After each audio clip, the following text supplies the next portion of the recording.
मी पोरांना देईन जेवायला. पण तुझा काय, तुला का जेलमध्ये नेणार आहेत का? Order order. अहो काय चाललंय, हे कोर्ट आहे, तुमचं घर नाही आहे जे गप्पा चाललाय इकडे तुमच्या. चला जागेवर.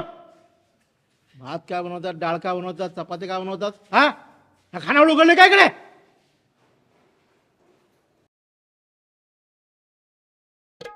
भाऊ धरा जरा.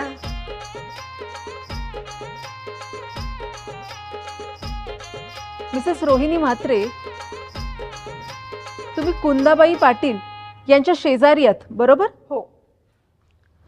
मग कुंदाबाईंच्या सूनबाई सुचिता पाटील यांच्याबद्दल तुम्ही काय सांगाल? यांचा स्वभाव कसा आहे, त्यांची वागणूक कशी आहे? सुचिताताई जाम चांगल्या. त्यांच्याकडे कधी साखर मागायला जा लगेच साखर देतील, मीठ मागायला जा, काही मागायला जा लगेच देतील. खूप चांगल्या आहेत त्या. तुमच्या घरी